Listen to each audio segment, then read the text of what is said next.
Do I even need to say that I'm a huge fan of the Persona series again? I've already made 2 other videos about it, and this isn't going to be the last one. Here's the thing. I don't keep making videos about Persona games because I like them a lot. I keep making videos about them because there's a lot to discuss. That's more relevant now than it ever has been, and this might be its peak of relevance, because we now live in an era of Persona games being available to the masses instead of just the dedicated niche. Now, the Persona games are no longer segregated to their own little ecosystems. Now you can play any of the Persona games on whatever console you want. I was always planning to make a video celebrating this momentous occasion, but this video isn't one I had ever thought of before. Originally, I wanted to talk about the introduction of Goro Akechi, and the perfect combination of characterization and foreshadowing that comes with his first interaction with the player, but while replaying P5R for footage and research, I realized something. And that something completely changed the course of this video, because unfortunately, I lied to you earlier. You can't play any of the Persona games on whatever console you want. You can play one specific version of each Persona game on whatever console you want, but the other versions are still locked in their original boxes. And being introduced to the series via the widely released versions creates some bizarre and honestly bad story sequences that can create confusion. So what I'm going to do today is explain why the story of Persona 5 Royal can feel really weird to new players, and contextualize the alterations for people who aren't in the know.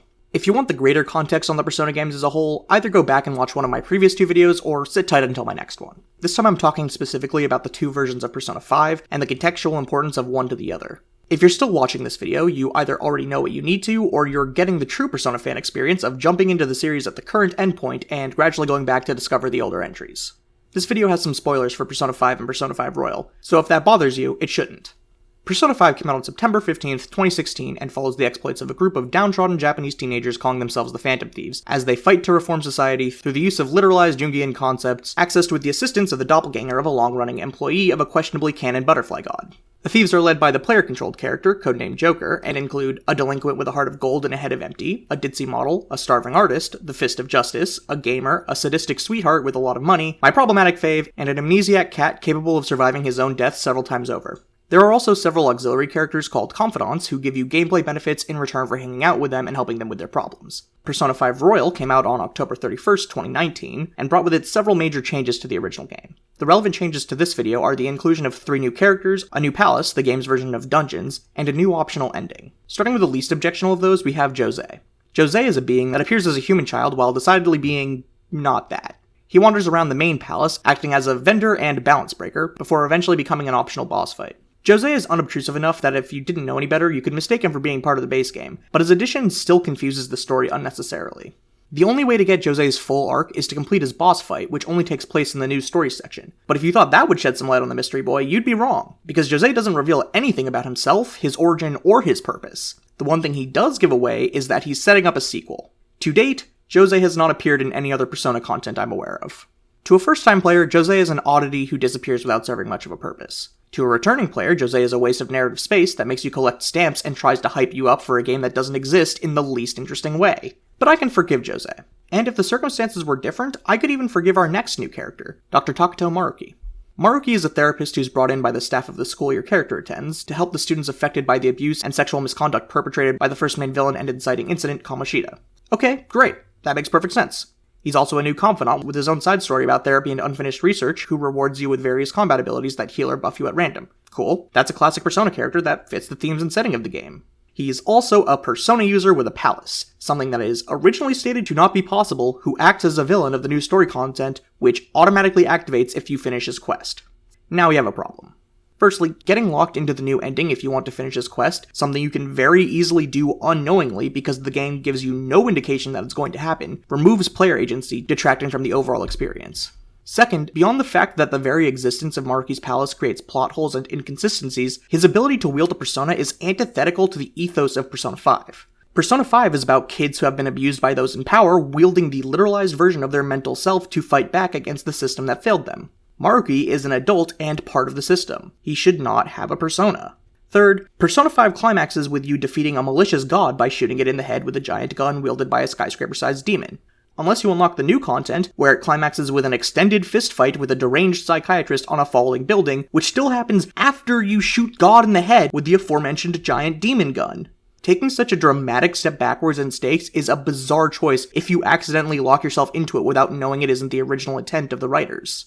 And finally, and most egregiously, we have Kasumi Yoshizawa, the reason this video exists the way it does. I'm going to hold off on my criticism of her storyline and character for another time, because it pales in comparison to the way she warps the game. Kasumi is the reason why I call Persona 5 Royal a sequel to itself, because everything she does and says seems unmotivated and weird unless you're experiencing it from the perspective of someone who already played Persona 5 when it originally came out. And I do mean everything, because it starts with the literal beginning of the game. Persona 5 starts in medias res, obscuring every piece of circumstance it can down to obfuscating the names and faces of your teammates. But that's thrown out when Kasumi suddenly appears out of nowhere in a scene that was clearly manufactured entirely to surprise returning players, because it makes absolutely no sense when taken at face value. Keep in mind that at this point you've only heard the disembodied voices of your teammates over comms, and you've already fought a quick battle. You're surrounded by a group of enemies, then from out between them steps a young woman in an outfit that shares a similar aesthetic to your own. She makes some cryptic remarks about it having been a long time since you fought side by side, kills several enemies in a cutscene, then joins you in a playable battle where she immediately downs every foe, and after the battle remarks that she can't control your actions since she isn't a member of your team, but she wants you to make good on a promise between the two of you. Okay, let's work through that and try to make sense of it. Kasumi is now the first character you directly interacted with, which primes you to take everything she says and does as important. Framing Kasumi as initially part of the group of enemies ambushing you, then having her say it's been a long time since you fought side by side, not together, not in general, but specifically on the same side, and calling attention to the fact that she isn't part of your team, all point to her being in some sort of conflict with the main character. But the thing is, she isn't. At all.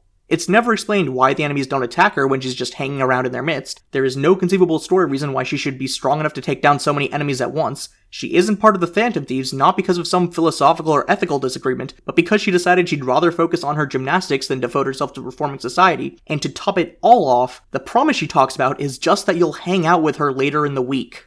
But here's the thing. All of that actually makes perfect sense from a certain angle. It's just a stupid angle.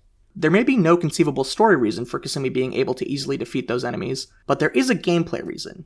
The first battle in the opening sequence uses a song from the original Persona 5, Life Will Change, but Kasumi's battle pulls triple duty, showing off her persona, her all-out attack, and takeover, the new main battle theme for Royal. The specific wording Kasumi uses feels really leading and deliberate, because the marketing for Persona 5 Royal was based almost entirely around the potential traitor plot and ethical clash between Kasumi and the rest of the main cast. Obviously, that subplot and ethical examination are all but absent in the actual game, but that's because the meat of the additional story content added in Royal is very twist-heavy and would therefore be spoiled if featured in trailers or marketing. Beyond her introduction, Kasumi also has the spotlight trained on her several times during the main story, tearing your attention away from the immediate relevant happenings, and onto her daily drudgery. She's also singled out by multiple game mechanics treating her differently than the rest of the cast. Her non-face-to-face interactions are uniquely favored by her malfunctioning phone in a way that's absent from all other characters, and her confidant not only has different starting and ending text from the otherwise ubiquitous template, but is the only one that maxes out at 5 instead of 10. Drawing attention to her like that isn't inherently bad, but it does clearly signal that she's supposed to be a major player, if not a main character in the story of Persona 5, which just isn't the case. You could remove Kasumi entirely and the plot of Persona 5 wouldn't need to change at all, and I know this because that's literally what happens in the base game. Kasumi gets main billing throughout the entirety of Royal, while only being relevant to the new content all the way at its end. Which again, is why I'm making this video.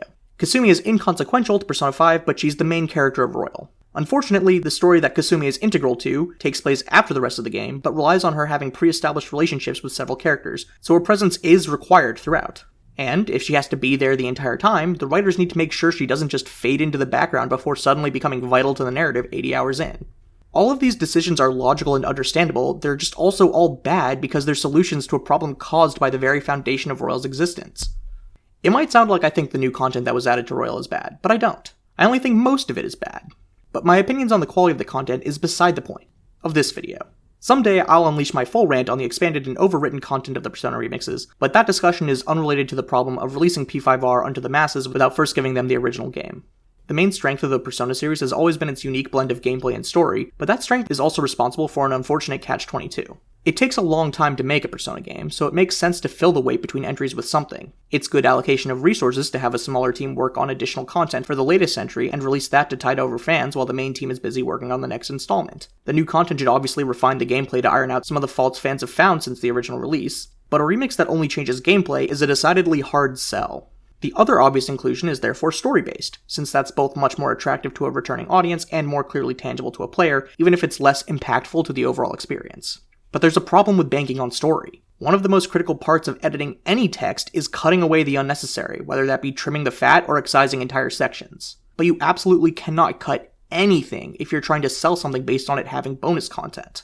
So, when making Royal, the writers couldn't streamline the worst parts of the original story, and they had to add enough new story sections to make the game worth buying, while spreading those new sections throughout the existing story to remind returning players that there is in fact new content. So Atlus has the original Persona 5, which has less content and less refined gameplay, but a stronger story, and Royal, which has more content and better game feel, but was made explicitly for people who had already experienced the original version. What do when porting the game to new consoles?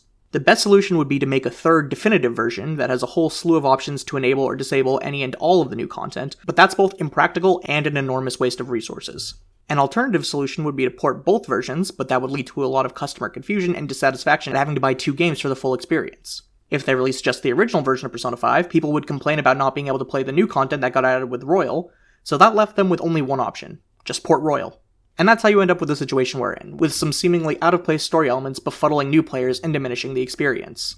Unfortunately, the status of the Persona ports is tainted as the result of a chain of developers choosing the better of two bad options, but them existing at all is, ultimately, still a massive net positive for both the series and the player base.